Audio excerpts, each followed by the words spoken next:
Olá, eu sou Karina Nascimento e você está no canal Efeito Sonoro. Espero que você goste do conteúdo feito com muito amor e carinho para você.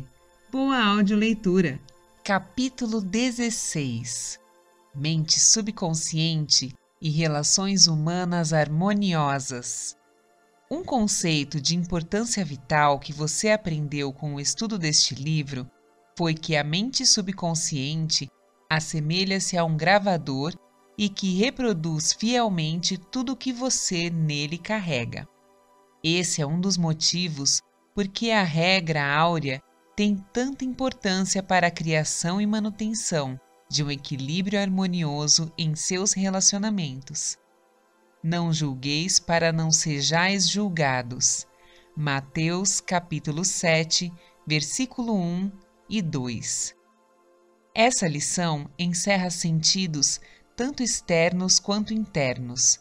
O interno diz respeito à conexão entre as mentes consciente e subconsciente, ou, parafraseando as Escrituras, como gostaria que os outros pensassem sobre você, pense neles da mesma maneira. Como gostaria que se sentissem a seu respeito, sinta a respeito deles também. Como gostaria que os outros se comportassem em relação a você, comporte-se em relação a eles. Você, por exemplo, pode ser polido e cortês com um colega no escritório, mas quando ele volta as costas, critica-o e sente rancor.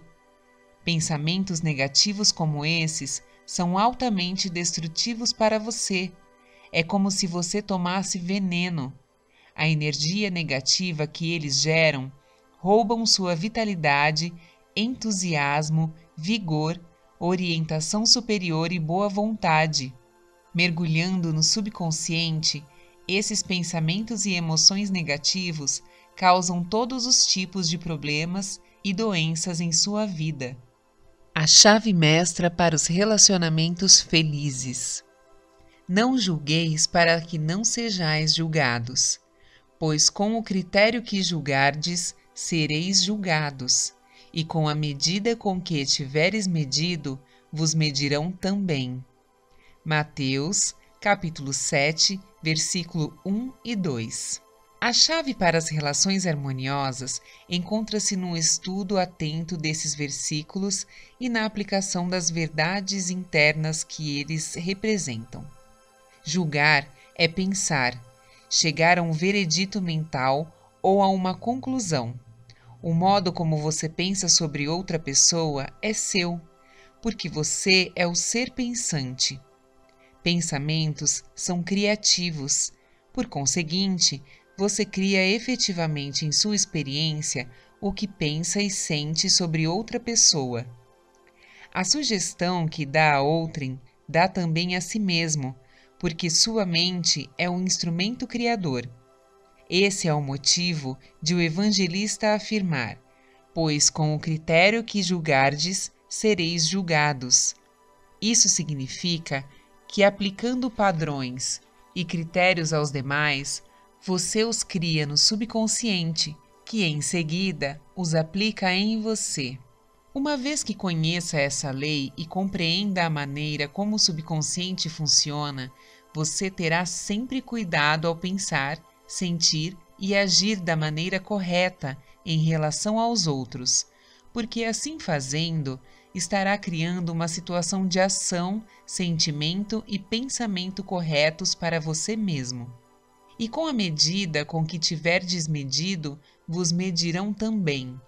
O bem que você faz aos demais volta em idêntica medida, como também o mal, obedecendo à lei que regula sua própria mente.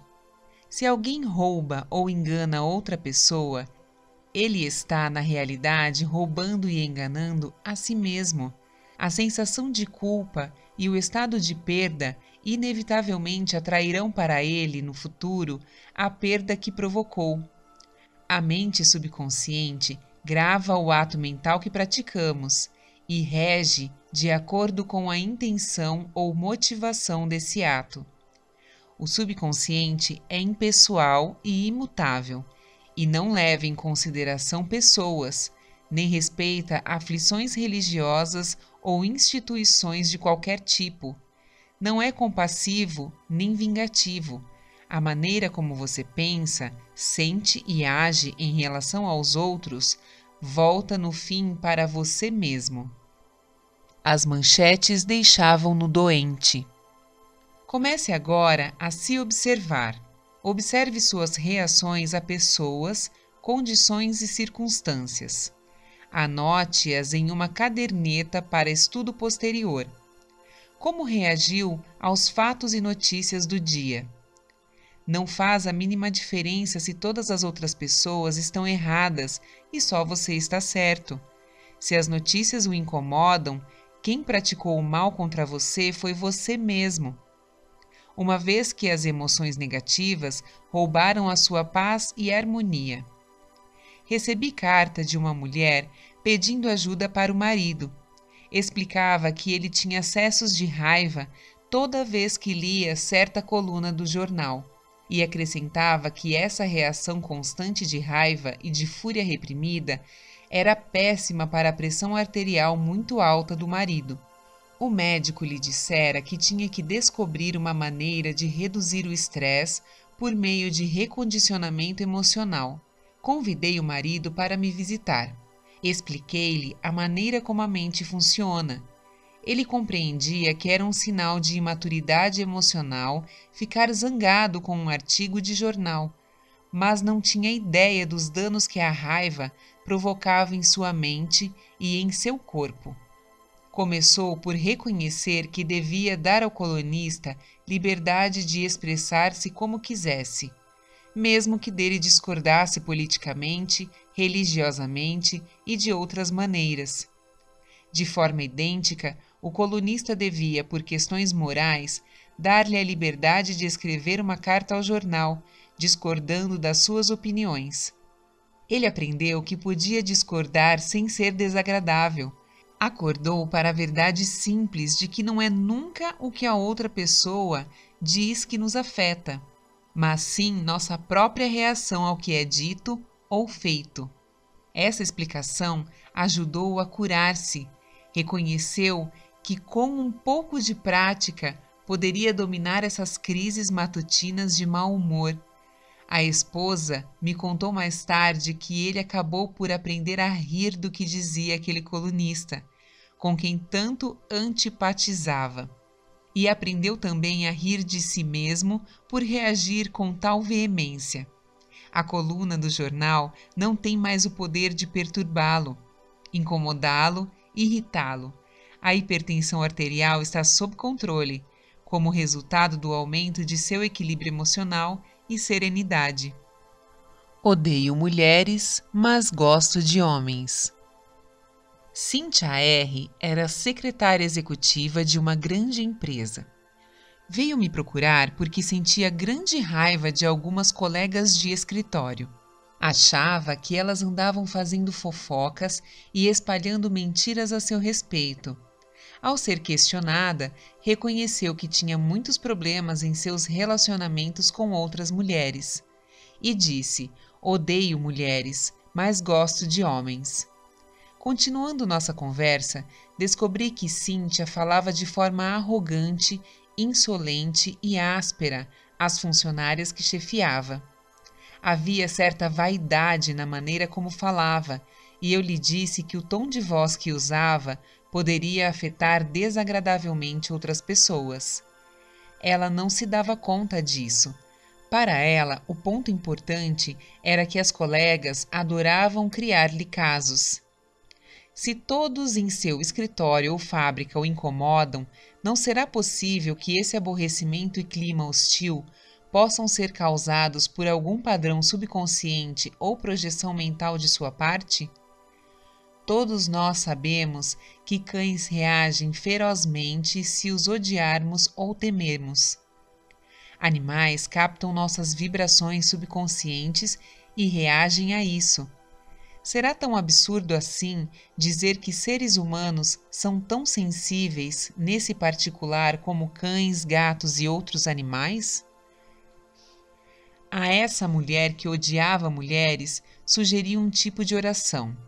Expliquei-lhe que quando ela começasse a identificar-se com valores espirituais e a afirmar as verdades da vida, o ódio às mulheres desapareceria inteiramente, bem como aquele jeito de falar e maneirismo que revelava aos outros que os odiava.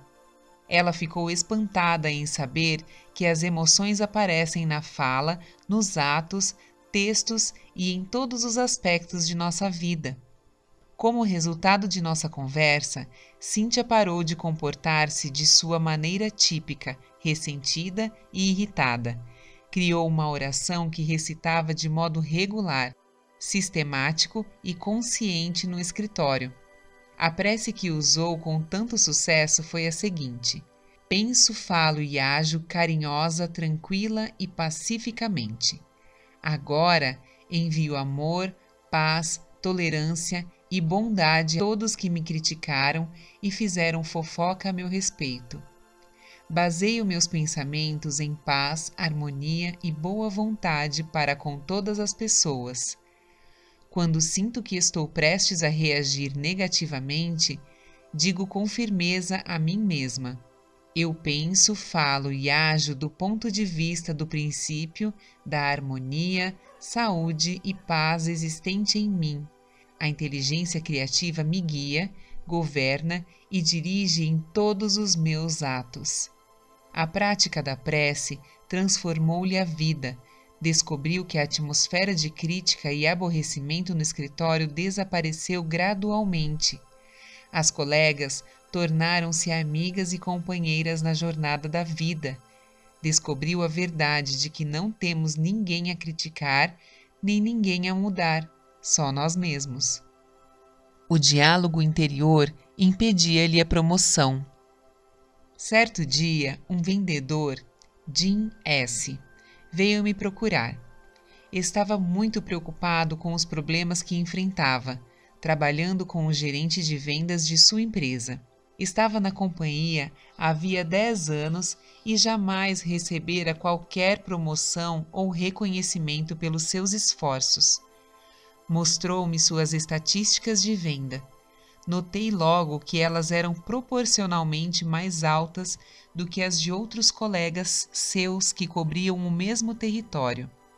A explicação que ele dava era que o gerente de vendas não o suportava e dizia que era tratado injustamente.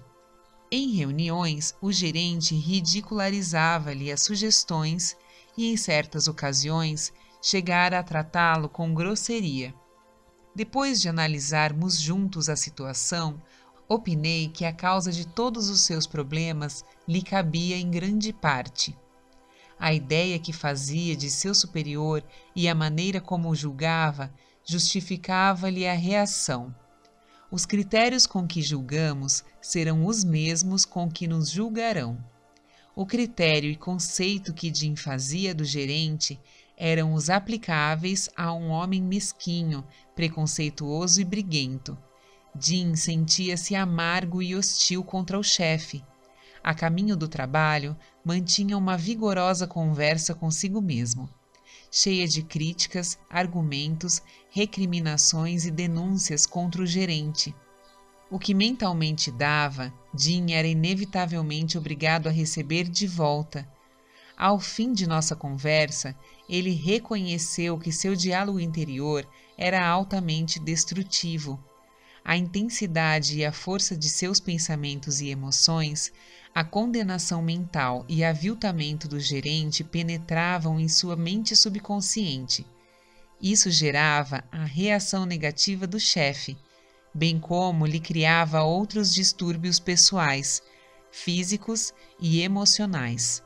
Por insistência minha, Jim começou a orar com frequência da seguinte maneira: em meu universo mental, eu sou o único pensador. Sou responsável pelo que penso sobre meu chefe. Meu gerente não é responsável pelo que penso sobre ele. Recuso-me a conceder poder a qualquer pessoa, lugar ou coisa que me aborreçam ou me perturbem. Desejo saúde, sucesso, paz de espírito e felicidade a meu chefe. Sinceramente, Desejo-lhe o bem e sei que ele é divinamente orientado em tudo o que faz. Lenta, tranquila e sinceramente, repetia a oração, sabendo que a mente é como um jardim e que tudo o que nele plantamos brota como sementes que se transformam no que são por natureza. Ensinei-o também a praticar visualização e criação de imagens mentais antes de dormir. Ele criou um cenário no qual o gerente cumprimentava-o pelo seu excelente trabalho, elogiava-lhe a seriedade e o entusiasmo e mencionava a reação maravilhosa que ele despertava nos clientes. Jim vivenciou a realidade de tudo isso. Sentiu o calor do aperto de mãos do chefe, notou-lhe o tom de voz e observou-lhe o sorriso. Rodou um verdadeiro filme mental, dramatizando-o da melhor maneira que pôde. Noite após noite, reapresentava o filme sabendo que a mente subconsciente era o meio receptivo no qual seriam gravadas essas imagens intencionalmente concebidas. Gradualmente, por um processo que podemos considerar como osmose mental e espiritual, ele produziu uma impressão no subconsciente. A manifestação dessa impressão no mundo objetivo ocorreu automaticamente. Tempos depois, o gerente chamou-o a São Francisco, deu-lhe parabéns e promoveu-o a gerente da divisão de vendas, com aumento de responsabilidades e substancial elevação de salário. Logo que mudou o conceito e a estimativa que fazia do chefe, a mente subconsciente de Jim providenciou para que ele reagisse na mesma proporção, tornando-se emocionalmente maduro. O que alguém diz não pode, na realidade, nos incomodar ou nos irritar, a menos que permitamos que isso aconteça. A única maneira como alguém pode nos perturbar é por meio de nosso próprio pensamento. Se ficamos zangados, temos que passar por 4 estágios mentais. Começamos por pensar no que foi dito. Resolvemos ficar zangados e geramos a emoção da raiva. Em seguida, decidimos agir, talvez com palavras ou indo às vias de fato. Como você vê, o pensamento, a emoção, a reação e a ação, todos ocorrem em nossa mente. Mas o que significa ser emocionalmente maduro? Significa que ultrapassamos a tendência natural, mas também infantil de responder com negatividade às críticas e ressentimentos dos outros. Ninguém gosta de ser criticado ou menosprezado. Temos, contudo, a capacidade de escolher como reagir quando isso acontece. A escolha madura consiste em evitar responder de forma analogamente negativa. Pagar na mesma moeda significa se colocar no nível da crítica humilhante e tornar-se uno com a atmosfera negativa do outro. Identifique-se com seu objetivo na vida. Não permita que qualquer pessoa, lugar ou coisa o desvie de seu senso interior de paz, tranquilidade e saúde radiante. O sentido do amor em relações humanas harmoniosas. Sigmund Freud, o fundador da psicanálise e uma das mais importantes figuras da história da psicologia, declarou que, a menos que haja amor na personalidade do indivíduo, ele adoece e morre. Amor inclui compreensão, boa vontade e respeito pela divindade do próximo. Quanto mais amor e boa vontade projetamos e transpiramos, mais recebemos deles de volta. Se agredimos e ferimos o ego de alguém, afetando-lhe a autoestima, não podemos conquistar sua boa vontade. Reconheça que todos querem ser amados e apreciados. Neste mundo, todas as pessoas precisam sentir-se importantes. Compreenda que a outra pessoa conhece seu verdadeiro valor. Tal como você, ela sente a dignidade de ser uma manifestação do princípio de vida único, que anima todas as pessoas. Ao fazer isso, deliberada e conscientemente, você reforça o ego da outra pessoa, e ela retribui com amor e boa vontade. Ela odiava a plateia. Mary C. sempre sonhou em ser atriz. Estudou teatro na faculdade, teve a boa sorte de ser contratada por uma importante companhia de teatro de uma região do país que ela conhecia. Na primeira vez em que se apresentou com a companhia foi vaiada. Desanimada e zangada, resolveu que o povo daquela região era estúpido, ignorante, atrasado. Odiou-o. Após um período muito ruim, foi dispensada pela companhia. Voltou para a região onde crescera, deixou o teatro e foi trabalhar como garçonete. Certo dia, uma amiga convidou-a para assistir a uma palestra minha no prédio da Prefeitura de Nova York, sobre o tópico Como se dar bem consigo mesmo.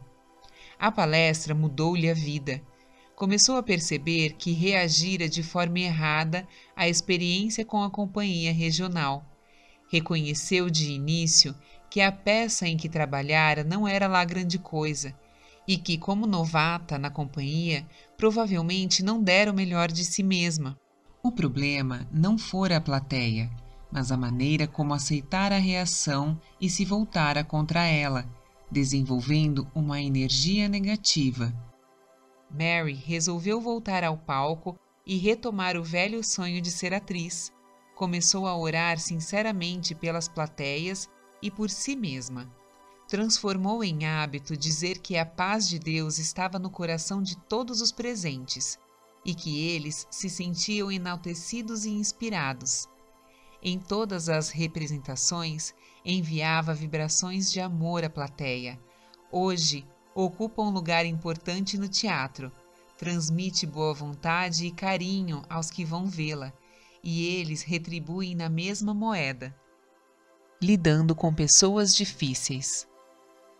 Não deve ser surpresa para ninguém que algumas pessoas neste mundo sejam figurinhas difíceis, mentalmente desequilibradas, tortas, mal condicionadas.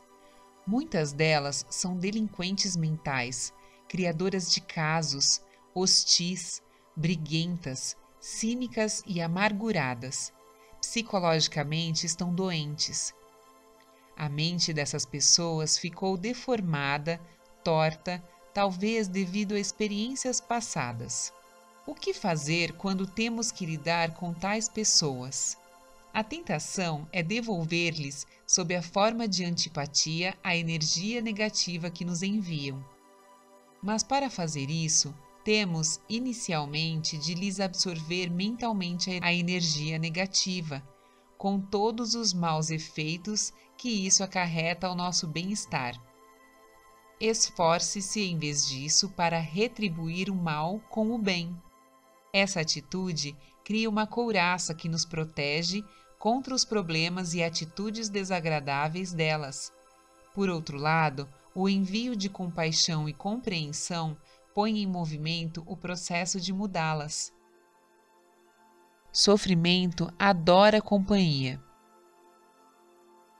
A personalidade raivosa, frustrada, deformada e torta está em desarmonia com o infinito. A pessoa em causa tem raiva dos que se sentem tranquilos, felizes e alegres. Em geral, critica, condena e calunia até pessoas que a tratam com bondade e atenção. E adota a seguinte atitude: por que elas têm que ser tão felizes quando eu me sinto tão infeliz? E quer arrastá-las para seu próprio nível. O velho ditado continua a ser verdade: sofrimento adora companhia. Logo que compreende isso, você permanece inalterado, calmo, neutro.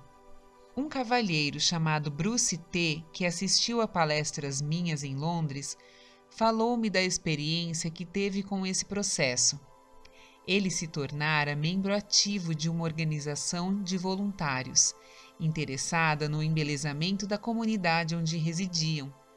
A maioria dos voluntários estava realmente empenhada em trabalhar no plantio de jardins, melhoramento de áreas devolutas e reformas em prédios arruinados. Um dos membros, contudo, combatia todas as medidas sugeridas.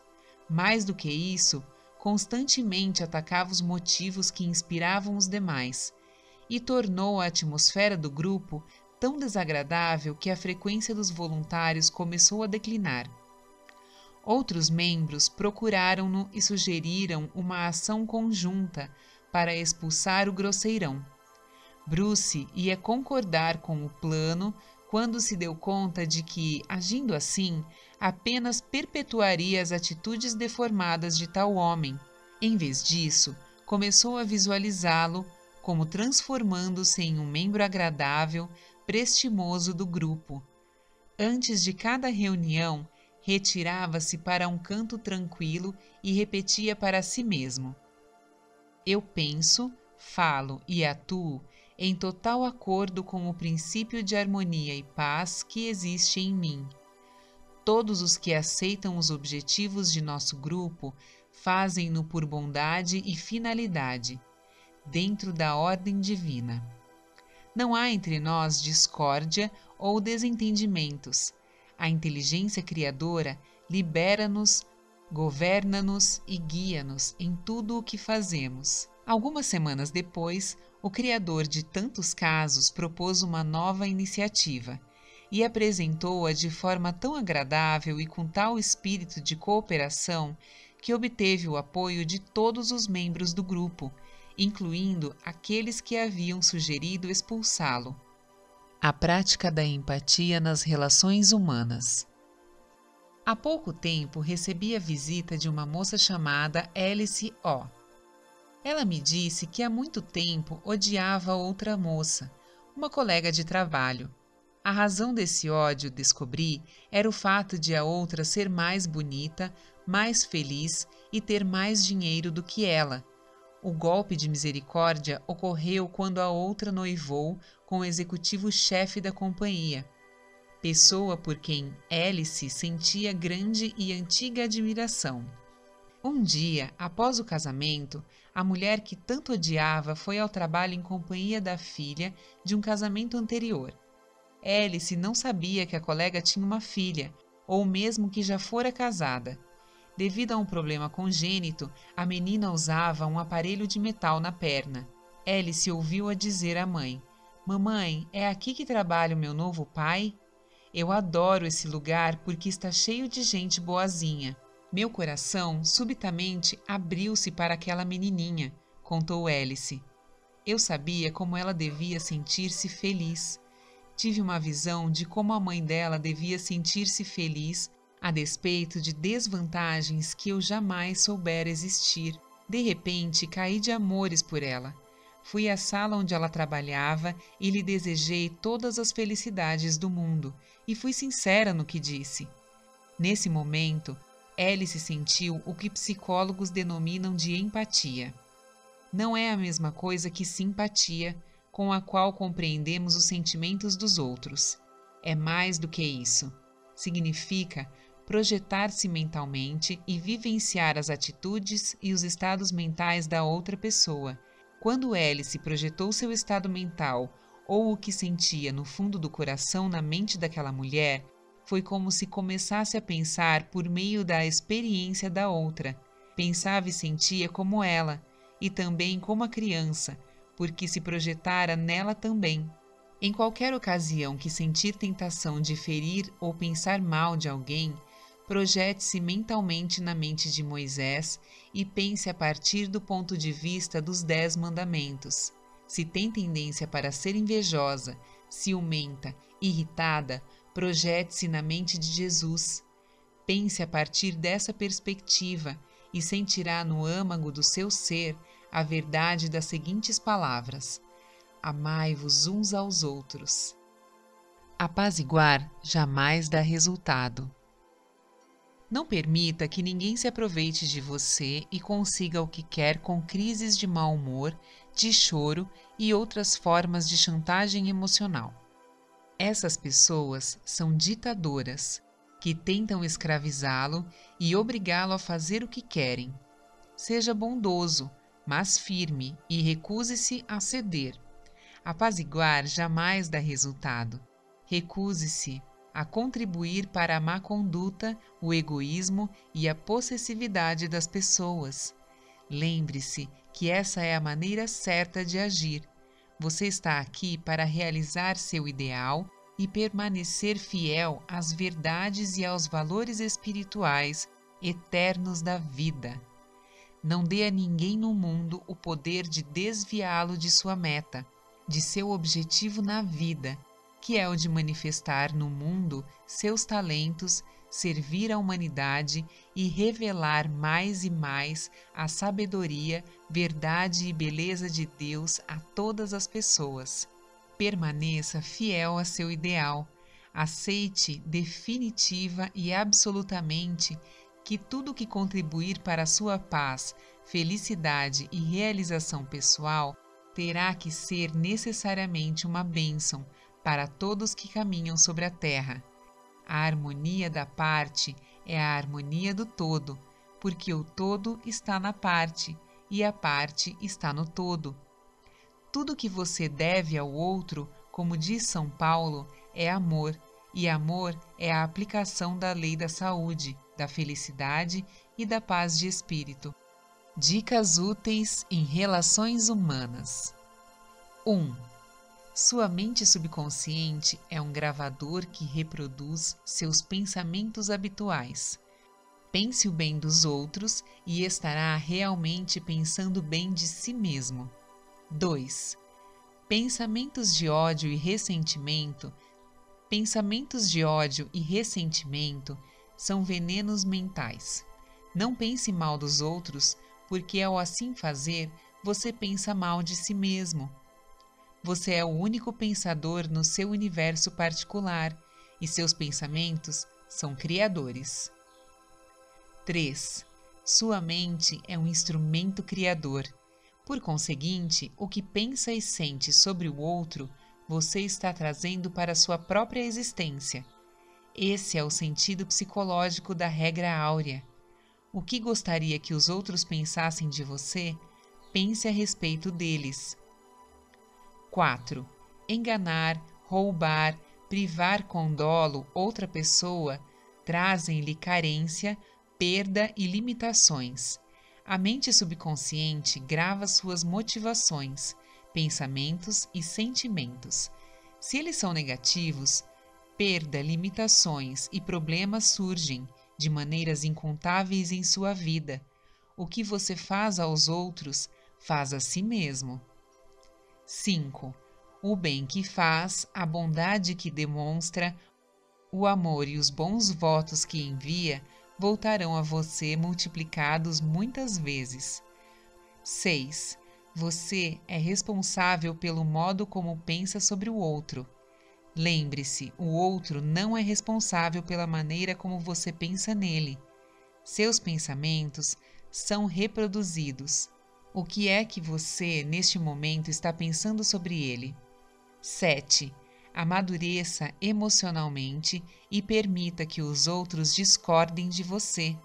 Eles têm o direito de assim proceder, e você também, o mesmo direito de discordar deles, mas você pode discordar sem ser desagradável. 8. Da mesma maneira que animais captam vibrações de medo, numerosas pessoas são igualmente sensíveis nesse particular. Os pensamentos que você acredita que estão ocultos são, na realidade, irradiados por sua voz, expressões faciais e linguagem corporal. Isso é verdade tanto no que interessa a pensamentos positivos quanto negativos. 9. Sua conversa interior, representando seus pensamentos e sentimentos, volta sob a forma das reações dos outros a você. 10. Deseja aos outros o que deseja a si mesmo. Esse é o princípio fundamental de relações humanas harmoniosas. 11. Mude o conceito e a estimativa que faz de seu empregador. Sinta e tenha certeza de que ele está praticando a regra áurea e a lei do amor, e ele reagirá de acordo. 12. Ninguém pode aborrecê-lo ou irritá-lo, a menos que você permita. Seu pensamento é criador. Você pode abençoar o outro. Se alguém insultá-lo com um palavrão, você tem a liberdade de responder: Que a paz de Deus esteja em sua alma. 13. O amor é a solução para se relacionar bem com pessoas. Amor é compreensão, boa vontade e respeito pela divindade do outro. 14. Tenha compaixão e compreensão por aqueles cujo condicionamento negativo tornou-os pessoas difíceis e desagradáveis. A centelha divina está nelas, como está em todos nós. Compreender tudo é perdoar tudo. 15. Alegre-se com o sucesso, a promoção, a boa sorte dos outros. Ao assim agir, você atrai boa sorte. 16. Jamais ceda às cenas emocionais e crises de mau humor dos outros. O apaziguamento jamais dá resultado. Não seja um capacho. Faça o que é certo. Seja fiel a seu ideal, sabendo que a postura mental que lhe dá paz, felicidade e alegria é certa, boa e verdadeira. O que o abençoa, a todos abençoa também. 17. A única coisa que devemos a alguém no mundo é amor. E amor significa desejar para todos aquilo que desejamos para nós mesmos: saúde, felicidade e todas as bênçãos da vida.